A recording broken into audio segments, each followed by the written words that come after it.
Welcome friends to the 34th module of AI. In this particular module, we'll continue our discussion on expert systems. In this module and the next module, we'll be discussing about how you're going to develop an expert system. You probably have studied about conventional method of designing systems, and that is a huge discipline and a very grown discipline. But expert system development is still in infancy. There's a lot of uncertainty about the processing. A lot of researchers are working on it, and there are a lot of things happening actually. So it's not as standardized as the structured analysis and design or even object oriented analysis and design process, which is more or less structured today. What is difference here? Remember, the expert system is a different type of a system. It's special actually. Special in the sense that it deals with experts, it deals with inexact knowledge, uncertainties, difficult to design kind of structures and so on and so forth. So there is a lot of inexactness, a lot of uncertainty in the process, and because of that the development process actually is it's designed in a little different way than the conventional system. So in this module and this next module, we'll be discussing about what are the challenges and what are the approaches how one should go ahead and solve or develop an expert system. As I said, it's a special type of system. It needs special treatment, and there are additional challenges. We'll be looking at some of them. There is a discipline called software engineering. You probably have heard about that. If you're a computer science student, probably you've gone through a course or two. So SE is a well-known subject.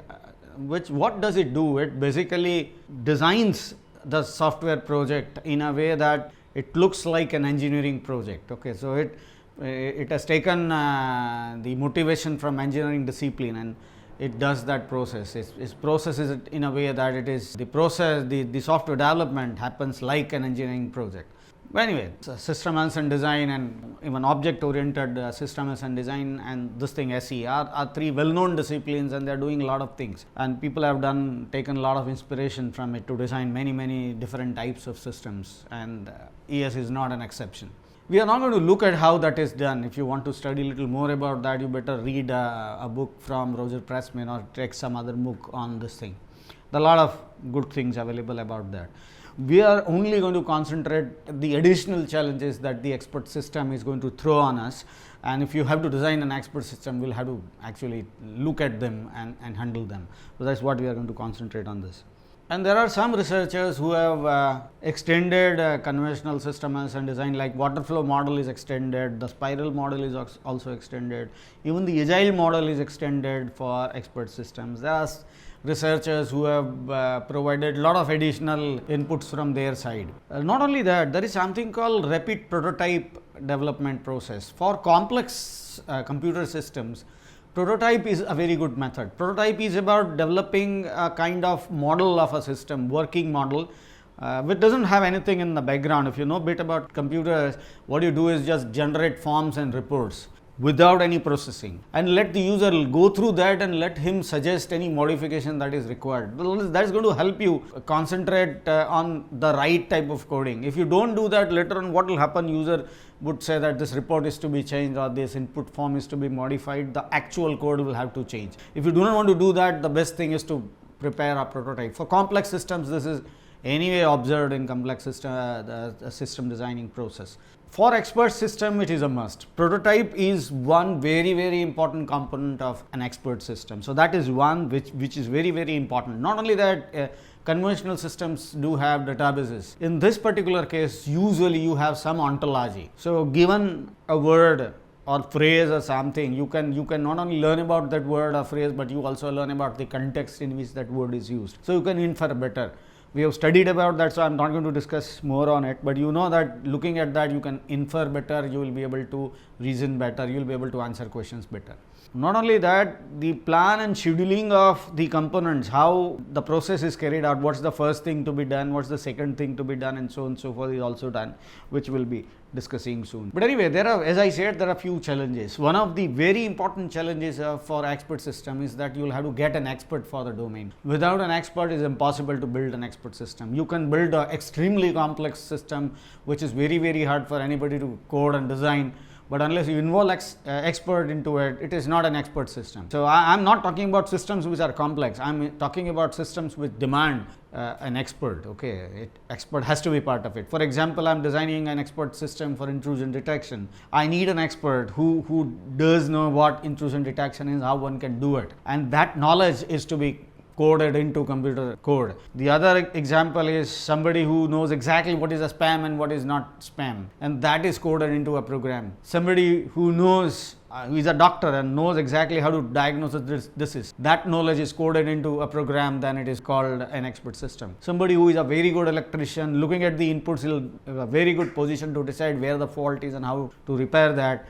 If you code that thing into a computer, it is an expert system. So there are many examples of expert system. What basically it does is it mimics an expert. Okay, so that is precisely what we mean by expert system. We don't say that it is more complex, but it's very, very important component here, the expert. So expert is a must. In a conventional system, usually you have a customer and the person who supplies that system, or the codes that system, or designs that system. Okay, so that person and the customer. Here the third party is also involved, the expert. In fact, there is one more thing which is usually associated with expert systems today, and that is known as knowledge management. Now, you probably have looked at some examples where companies having some experts who are really good in that field. In fact, they are so good that most of the time they guide others in solving problems, rather than they don't do that themselves. They don't have time to. They guide others in doing that.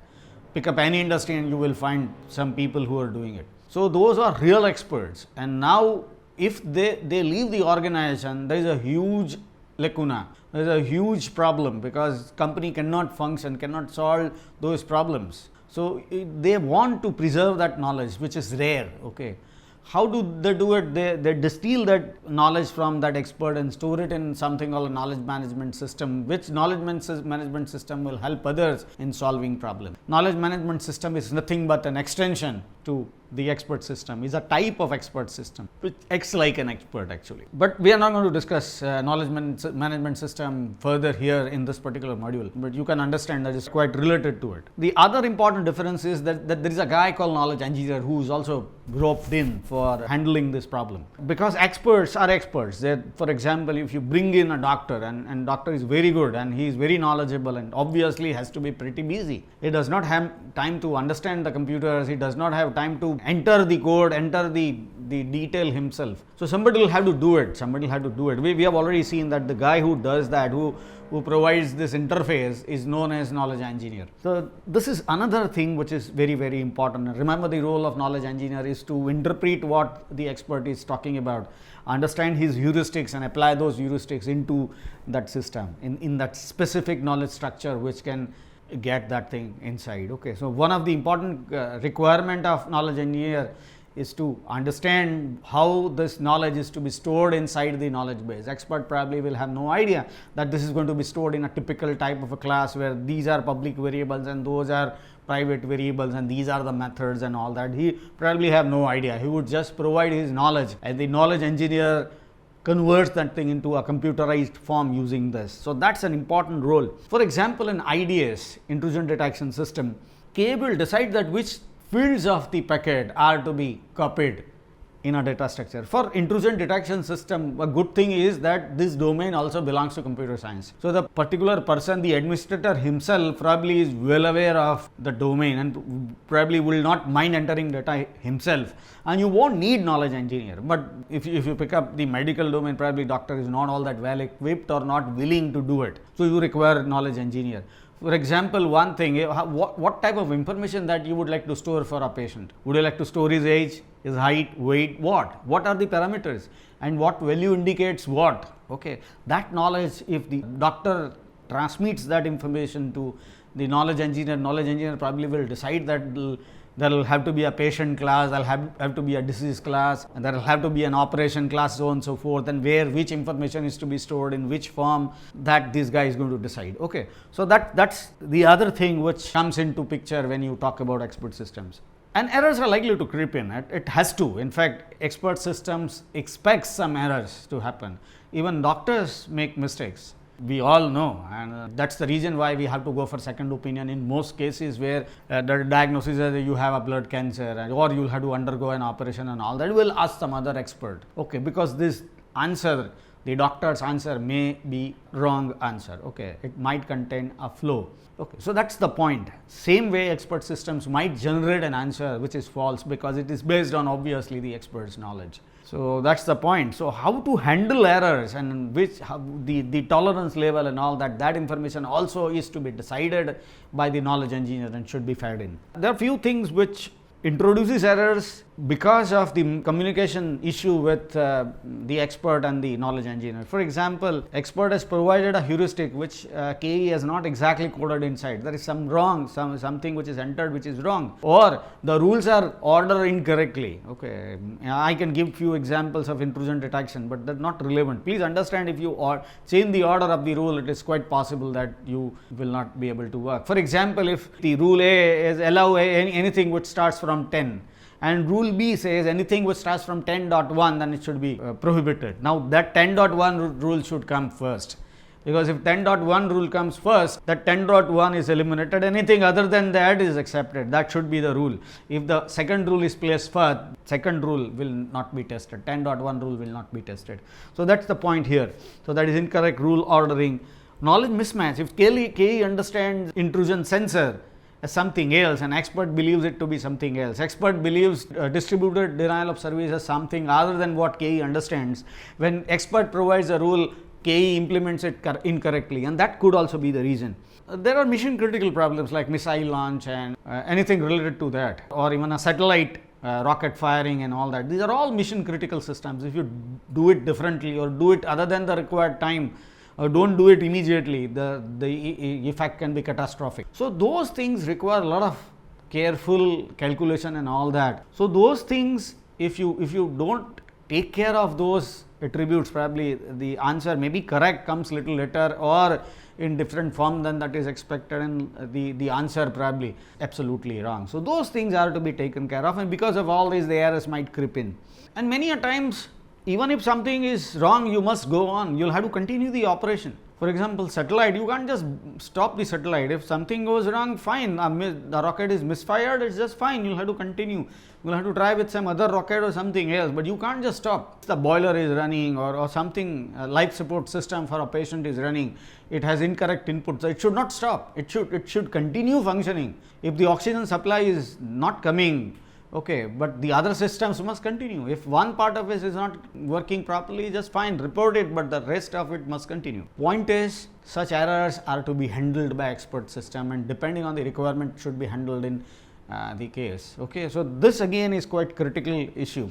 Not only that, maintenance of an expert system also is pretty challenging. Why? Because maintenance requires the knowledge update, and knowledge update doesn't happen like conventional systems, and is pretty complex. In the next 36th module, we'll see machine learning will throw some light on maintenance of knowledge. But maintenance of knowledge is pretty hard. Even doctors face a lot of issues because they are not able to update their knowledge, and so that is also quite critical. For example, if you use certainty factors and use some weights for deciding certainty factor for a typical thing, for example, malaria and alternate day cold. So long back, almost all patient who has malaria will have cold on alternate days. But today the malaria has become a very different disease. That thing does not happen now. If assigned weight 35 or 36, a significant weight to it, currently that weight is just not acceptable. You will have to change that weight. So how do you do that? You'll have to learn about that from the environment and change. An expert system work on its own,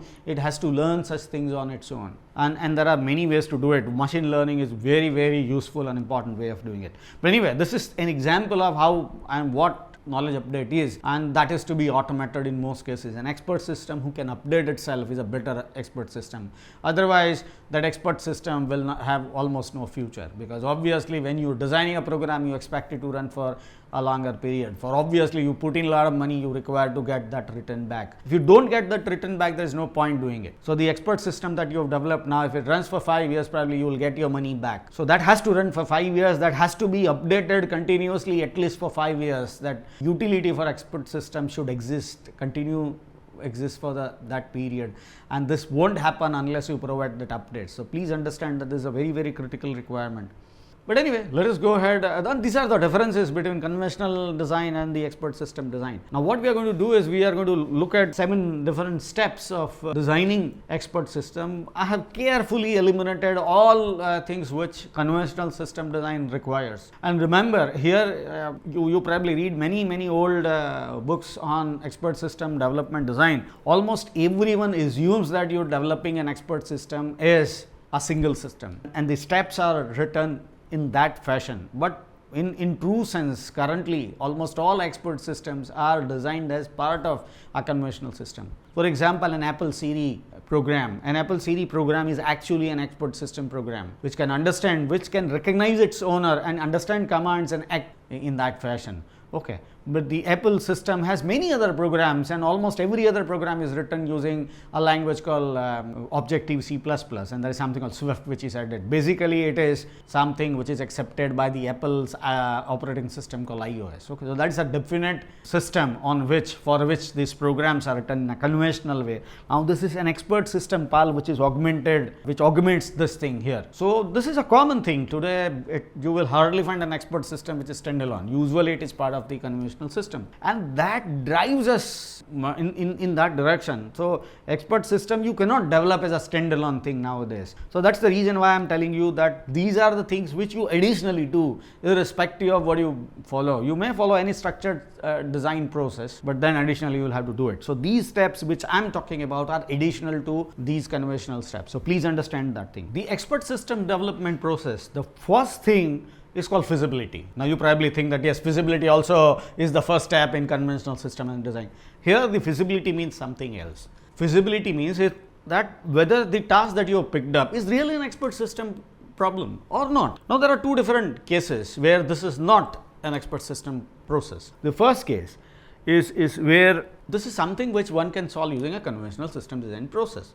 If that is to be done with conventional system design process, it is better, because conventional system design process is very standardized, very structured, and is almost always, if it is designed properly, is always going to yield correct answers. And once you design, you will have to forget. You don't need to worry about that part. So if anything that you earlier thought that should be part of the expert system and can actually be solved by conventional methods, then that is great. Okay, so that is one thing. And the second thing is something that we expect it to be an expert system, but that you cannot do. For example, expert do a lot of things looking at the condition. A lot of visual inputs are coming in, a lot of other information, a lot of common sense issue also is involved. For example, when a doctor looks at a patient, it looks at the patient, decide that the patient looks quite weak and there are mosquito bites on his face and all that, and based on that immediately decides it to be a malaria, which an expert system cannot do unless you provide auditory and visual inputs and learn to process them. People are working on it, but at this point of time it is not.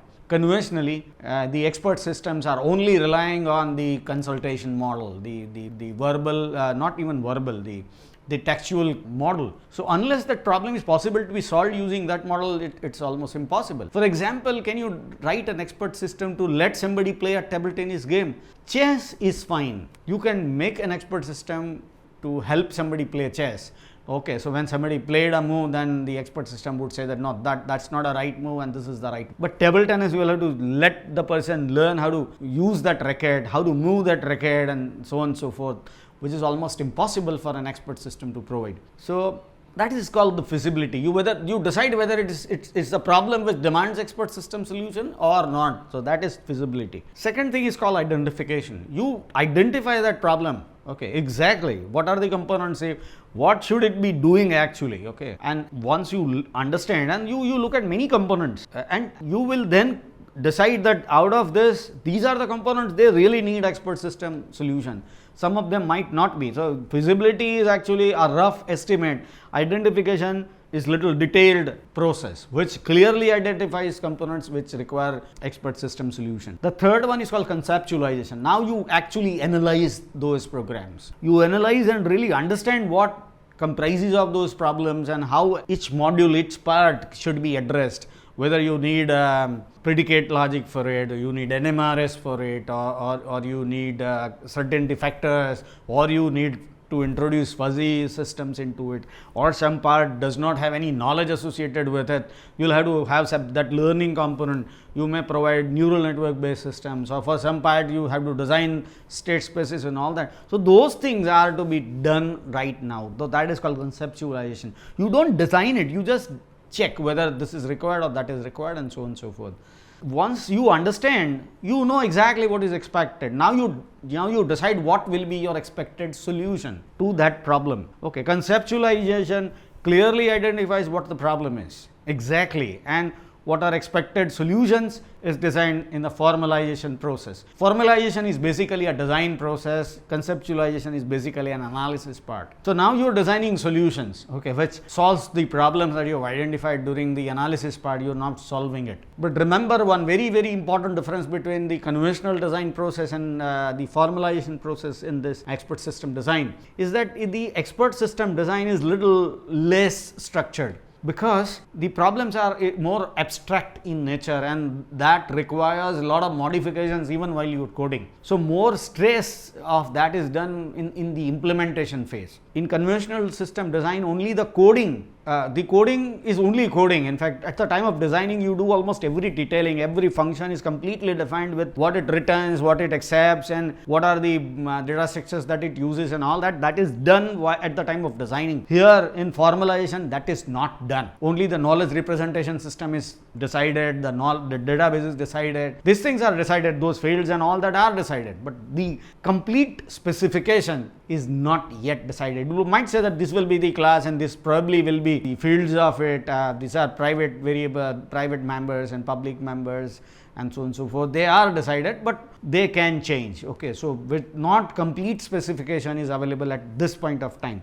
Even in this particular phase, you also do a planning. So which planning happens when? Implementation is basically implementing it, coding it. Okay, so here some part of design also is used. So this implementation is little more complex than conventional coding. Once that is done, testing and evaluation begins. Testing, again, you probably understand that this is also the same, but testing here is also different. Why? Because testing is done by experts here and not conventional users. In conventional system, testers are usually lowly ranked people who are not as good ranked, as high ranked as the developers. Here the system is designed by developers, but the testing is done by experts, and because the systems are of abstract, inexact nature, is likely to fail as well. So the test cases should be designed accordingly and should be tested accordingly. Okay, it's quite challenging compared to the conventional system. Obviously, you will have to evaluate that system and continue evolving that system as well.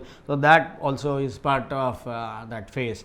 Okay, in this particular module, we are only going to look at first two. The feasibility is something that I've already talked about. But then let me repeat that ES is not panacea, it's not a solution to everything that comes across. It only can solve something which follows this consultation model. An excellent example is given in the handout called telephone test. What you can do is you can let the expert sit on the telephone and let the user on the other end of the telephone. If user can explain his problem over telephone and the expert can solve the problem over telephone, then this is possible to be candidate for expert system, because you are solving problem just by dialogue. Okay, so expert system who will provide that dialogue and probably will be able to solve.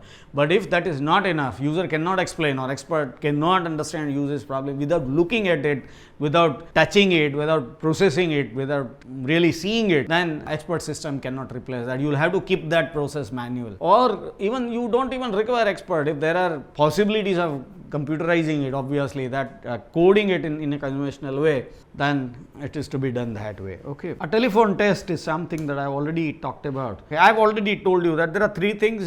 First, expert is involved from the beginning to the end. Second is rapid prototyping. You just develop a prototype, show the prototype to expert, knowledge engineer and the user, and let all of them decide whether it is acceptable to them, and changes are encouraged. If they say that this is not proper, you should change this, change that, then it is like that. In fact, the best way to design expert system is to start with the simplest of prototype, looking at the feedback, continue improving it, and converting into final product at the end. That's the best approach. That takes little more time than other, but this is the best approach because it helps everybody understand, provide their feedback, and it is very unlikely that at the end people would say not this is not the system that we wanted, okay, which otherwise very highly probable. So that's the advantage of using rapid prototype model and encouraging changes. And the second step is identification of that problem, and that this particular step is seriously important because it identifies which part is to be addressed using some methods and which part requires other things. So it has 4 different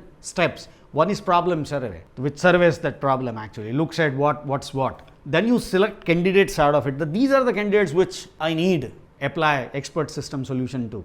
And once you decide those candidates, you analyze them in a little more detail. You check whether it is really possible to apply expert system solution to them. Whether for this component will I be having an expert. If I don't have an expert, there is no point going for it. It is impossible. Define the exact scope or the boundary, what you are going to do, what you are not going to do. And then obviously economic feasibility is one of the most important things. Nobody would like to pay more than what they earn out of it. Okay, so that is very, very important. So if you say that I am going to develop this expert system and it's going to cost me 50 lakh rupees, and at the end of 5 years I am going to earn 25 lakhs, there is no point developing such an expert system. It's a waste of everybody's time and effort. So that should not happen. Economic feasibility is extremely important, that comes here. So for every candidate you decide that economic feasibility, and then you have a final selection. Based on all this, you decide that these are the final candidates which go for conceptualization. Okay, so that's it. And let us look at each step in quick detail. Identification is basically requirement analysis. At the end of this problem is clearly learned which candidates are to be chosen and why we are doing it. That's very clear. And there are many questions asked. In fact, there is usually a checklist that expert is going to look at and decide. For example, some of them are already provided. Is it really an expert job? Is an expert for this job is available? Okay, what is the value addition if I add this job? For example, if I'm a Samsung phone user, what value addition will I have if my Samsung this thing provides me a Siri like service on my Samsung phone? What is the value addition for a user, for the company itself, and for an expert? What's the value addition? Value addition is very, very important. If I have a serious value addition, it will result in better economic advantage, better customer satisfaction, and obviously more business. Eventually it results into better economic growth. So that is something look at. I'll have to ask that question. Longevity. So if I provide this solution and it is very good now, will it going to remain valid for quite some time? How long? Longevity is also very, very important issue.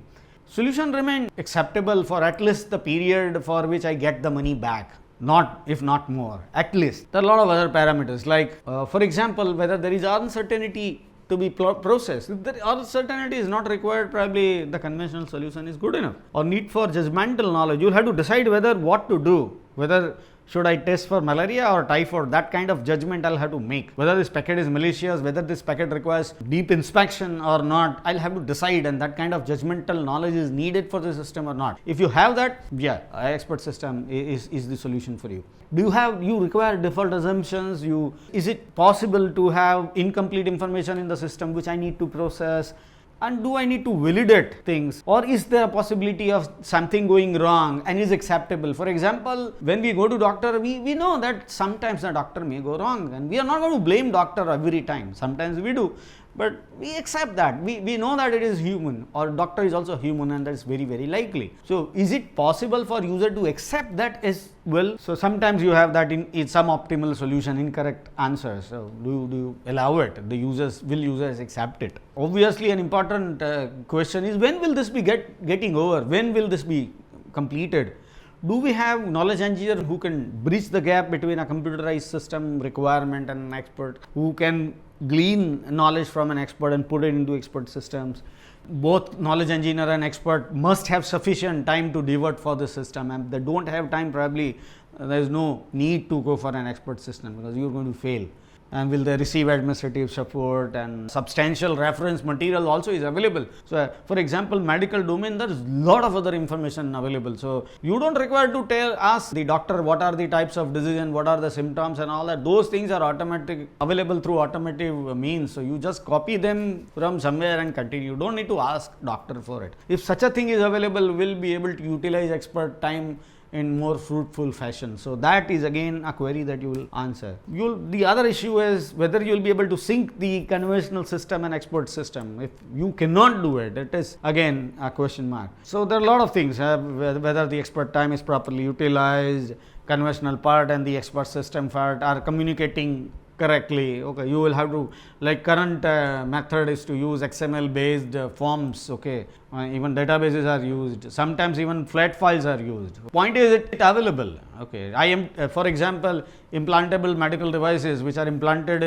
in patient's body, and they communicate to expert system, a medical expert system, which looks at the information about the blood sugar level and the blood pressure of the patient and pulse rate and things like that, and decide what the course of action. That information is coming in that particular raw format. When that comes in that raw format, will it be able to convert to the format which expert system requires, and so on and so forth. These things are to be addressed, and different types of users are required. And remember, we have looked at that the different types of users, you have to have different types of interfaces.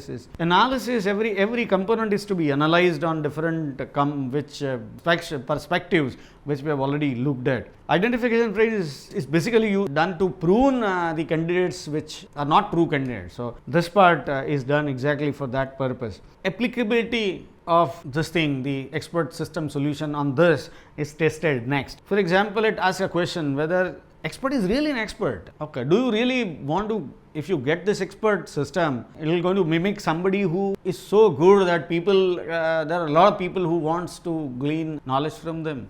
Is it so? It is so rare. If you lose this knowledge, are we going to have a problem, crisis somewhere in the organization? Do we need to seriously retain this knowledge, so on and so forth? So you will have to ask these questions here and then decide. It is not documented. If this knowledge is not documented, our existence will be in danger. Then it's kind of a question that you will be asking here.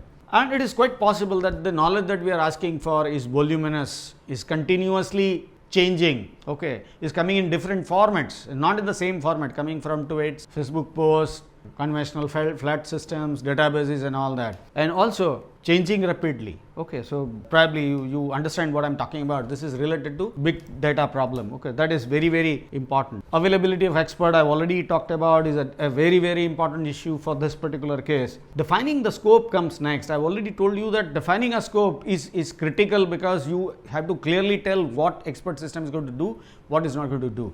And then everybody, because there are multiple people are in sync working on it, so unless you have that consensus, you're not going to handle it. Okay, so that defining a scope is important. Economic feasibility is important, which already talked about, but one simple rule of thumb is you'll have to decide what's the break point. Okay, when you're going to get your money back, and if you know that expert system size is 5 years, and if this point comes in 2 years, probably you're going to get your money back for sure. Final selection is made on the basis of all this, and once you have that final candidate list ready, you're ready for conceptualization. With that, we come to an end of this module. What we have seen in this module, we have looked at the first phase of expert system development. We have looked at first 2 steps, looked at feasibility, which is not the same as conventional feasibility, a little different, and the problem identification. Problem identification decides whether this problem is really suited for expert system or not. With that, we'll come to an end of this module. Thank you.